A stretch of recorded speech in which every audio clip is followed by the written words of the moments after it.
Eu quero fazer também 3 registros, vou tentar ser breve, falando um pouco dos meus roteiros pelo Rio Grande do Sul. Senador Cidinho, eu tenho debatido muito a reforma da Previdência, tenho falado muito sobre os direitos dos trabalhadores, aposentados, pensionistas e todos que são discriminados. Temos discutido muito a dívida do meu Estado, que está numa situação muito difícil. Os trabalhadores, para ter uma ideia, os servidores públicos, inclusive a Polícia Civil, a Polícia Militar, receberam R$ 650. R$ 650. Dá a impressão até que não é verdade, mas é verdade. Assim se encontra o meu Estado. E nesses roteiros que eu tenho feito, eu faço roteiros regionais, com encontro de 1.000 dirigentes, 500, 200, naturalmente, numa região menor. Fizemos esse encontro em Porto Alegre, em Erechim, em Passo Fundo, e nesse fim de semana fizemos em Santa Maria.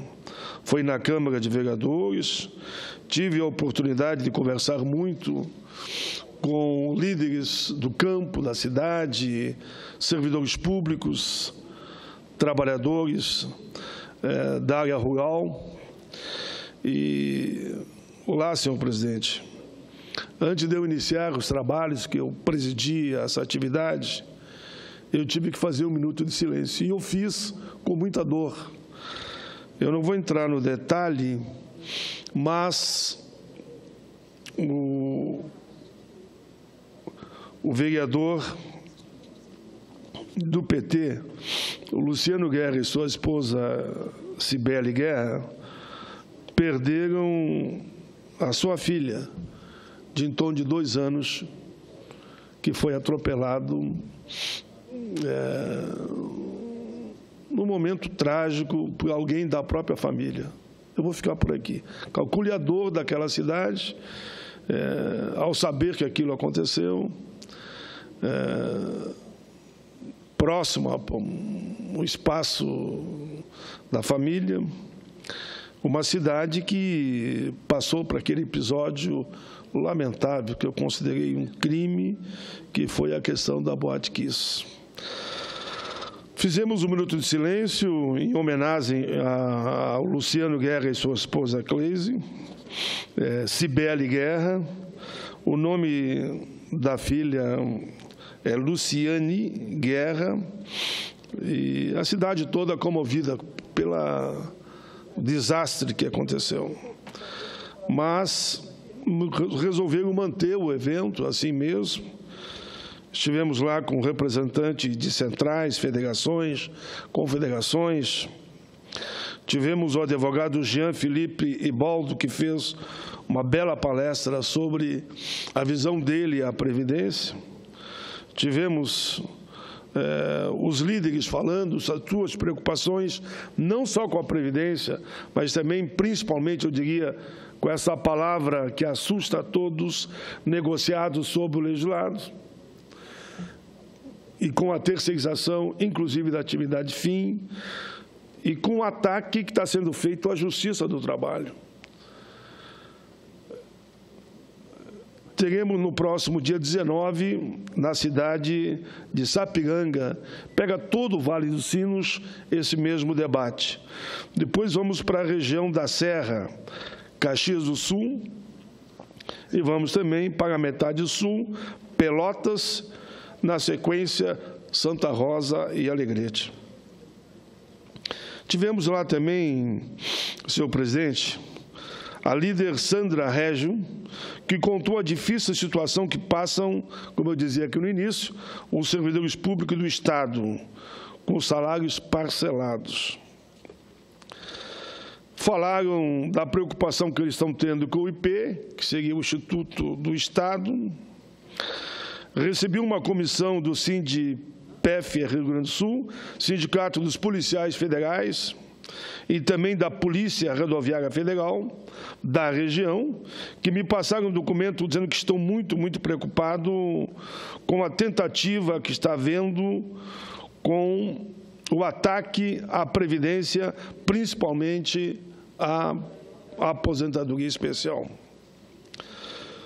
No final do encontro, foi aprovada a Carta de Santa Maria. Eu não vou ler ela aqui, senhor presidente, porque, como eu já fui a diversas regiões, a carta é meio que, eu diria, semelhante, só muda o local.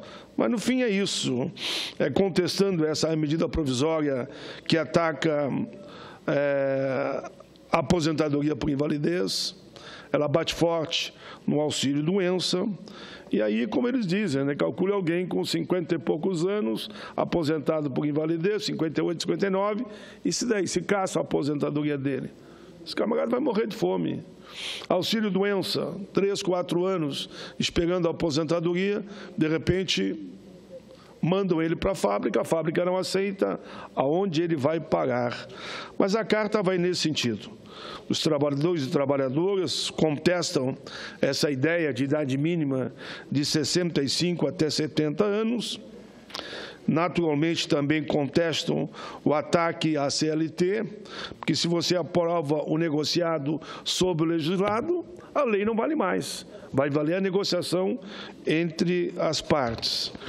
Mas, enfim, decidiram lá ampliar esses debates por todo o Estado e, por fim, combater as propostas que aqui eu já listei, lutar contra todos os projetos que venham retirar direito dos trabalhadores e deram, como eu dizia já antes, um destaque especial para a luta contra o negociado sobre o legislado, contra a reforma da Previdência e contra a terceirização sem limites. Faremos também um bom combate em relação ao PL 257, que pega a questão dos servidores públicos. Esse é um registro, senhor presidente. Faço um segundo registro, que todos fizeram durante o dia de hoje, sobre a questão que eu me refiro aqui, com um belo artigo que recebi de autoria do juiz Jorge Souto Maior, onde ele intitula Uma Olimpíada na Minha Vida, se referindo às Olimpíadas que estão acontecendo aqui no Brasil. Senhor presidente, passo aqui, de forma rápida, a fazer a leitura do artigo que recebi, que achei muito humano, muito tranquilo, do senhor juiz do trabalho, Jorge Souto Maior. Diz ele: até onde minha memória alcança, sempre fui um esportista. Jogo bola desde sempre e até os 21 anos me arrisquei em diversas modalidades. Mesmo sem a mínima condição técnica e física, claro que eu sonhava em participar de uma Olimpíada. E assistia a cada evento dos Jogos como se fosse o último. Fiquei fascinado com as inúmeras performances e situações daqueles que se destacaram. Cito aqui alguns que marcaram meu tempo: João Paulo, Nádia Comaneci, Carl Lewis, Joaquim Cruz, Gabriel Anderson, Ben Johnson. E aí ele foi listando inúmeros: Gustavo Borges, Jaqueline Silvas, Sandra Pires, Fernando Meneghini, Adriana Becker, Vanderlei Cordeiro de Lima, e assim ele foi citando inúmeras referências para ele nessa área do esporte. Mas diz ele, mais recentemente acompanhei a trajetória de alguns atletas e treinadores brasileiros que hoje estão compondo a equipe de natação. E bem sei da seriedade e da intensa dedicação dessas pessoas, como dos demais atletas e profissionais envolvidos, o que me obriga a torcer para o seu bom desempenho. Queria, então, senhor presidente, diz ele, falar apenas desse sentimento romântico que as Olimpíadas proporcionam. Fiquei encantado Quando o evento se colocou mais próximo, o imaginário cedeu lugar à realidade concreta, pois um dos maiores efeitos dos mega-eventos é o de nos mostrar de forma mais evidenciada a realidade que nos cerca lentamente. E, no real, o evento está carregado de situações que exigem a contenção dos nossos delírios. Lembre-se, por exemplo, e ele quis voltar um pouco no tempo, senhor presidente, lembre-se, por exemplo, das remoções ilegais e absurdas ocorridas na Vila Autódromo, dos 11 trabalhadores mortos nas obras, das péssimas condições de trabalho, muitas análogas ao do trabalho escravo, e que, no momento desses, de um espetáculo tão bonito, ele reconhece que foi, não são lembrados. Lembramos os que foram submetidos à situação degradante, milhares de trabalhadores, para que o espetáculo pudesse acontecer. Lembramos das relações promíscuas que geram desvios indevidos de verbas públicas, do superfaturamento e de obras inacabadas. É só lembrar a Copa e agora não foi diferente. Queria também só falar bem da festa da abertura das Olimpíadas do Rio, porque, afinal, foi mesmo lindíssima de se ver, abalando, inclusive, o nosso dito complexo de vira-lata, conforme expressão atribuído a Nelson Rodrigues. A festa se amoldou ao denominado espírito olímpico e, efetivamente, comoveu a todos. Foi um espetáculo magnífico. Senhor presidente, é que, bem ao contrário do que se dá em uma Copa do Mundo de futebol, que serve unicamente aos interesses mais da FIFA e seus aliados, as Olimpíadas possuem a força estranha de arrancar o que há de melhor nas pessoas e instituições. O aspecto verdadeiramente fulminante do esporte olímpico é que ele nos faz perceber, como seres humanos, cuja existência só tem sentido na correlação saudável e honesta com outros seres humanos. É por isso que o mundo olímpico precisa estimular a igualdade de condições, até para que as vitórias tenham sabor humanizado. Vitórias que, ademais, não representam um aniquilamento do outro, mas uma superação dos próprios limites, estimulada exatamente pelas ameaças do adversário. As Olimpíadas, ademais, não são só magia, pois, apesar de se juntarem países com diversos problemas em um mesmo local, onde problemas não faltam, ainda se consegue realizar um grandioso evento e que as coisas dão certo e chegam a emocionar a todos. Uma Olimpíada, além disso, nos faz pensar para além das fronteiras que foram criadas para a satisfação de interesses econômicos e nos força a estabelecer senso crítico de uma realidade hostil à condição humana, marcada por guerras, ganâncias, concorrências, individualismo, intolerância e até xenofobia.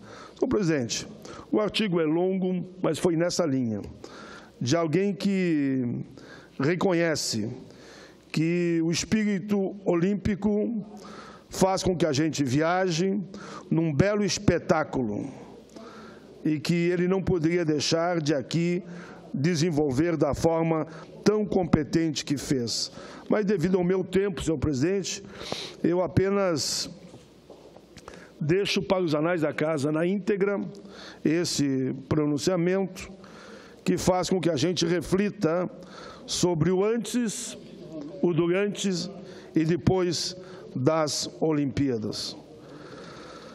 Mas as Olimpíadas, como ele diz, lançam, como dito, uma força estranha no ar, estimulam sentimentos generosos e esperançosos, sobretudo pela oportunidade do convívio maior com a diversidade cultural. Nessa última sexta-feira, tive a chance de dar a mão para alguns atletas chineses e desejar-lhes boa sorte, e isso me fez muito, muito bem. Quero aqui destacar os abnegados atletas brasileiros, que também estavam lá, sempre firme, peleando na busca de uma colocação de destaque e na busca, claro, da medalha de ouro e da medalha de prata. Senhor presidente, eu termino só dizendo que esse artigo, eu peço que ele seja colocado nos anais da Casa, numa homenagem ao senhor juiz do trabalho, Jorge Souto Maior. E me comprometo, num outro momento, eu até apresentá-lo na íntegra. E, quem sabe, nesse meio tempo, o Senado Federal resolva fazer um espetáculo à altura das Olimpíadas. E, na festa final, nós possamos, então, festejar e mostrar ao mundo que nós todos somos amantes da democracia, da liberdade e da justiça. Era isso, senhor presidente, os meus registros. Termino esse último aqui, só pedindo a Vossa Excelência que no dia de amanhã a gente faça, e aqui que eu me refiro nesse pronunciamento, a gente faça um debate num altíssimo nível, não entrando numa só de ataques pessoais. Eu tenho a mania de dizer que aqueles que pensam pequeno atacam nomes, pessoas, e aqueles que pensam grande defendem ideias e causas. Que amanhã seja o debate em cima das grandes causas. E a causa número 1, para mim, é a própria democracia. Considere na íntegra, por gentileza, senhor presidente, os 3 pronunciamentos.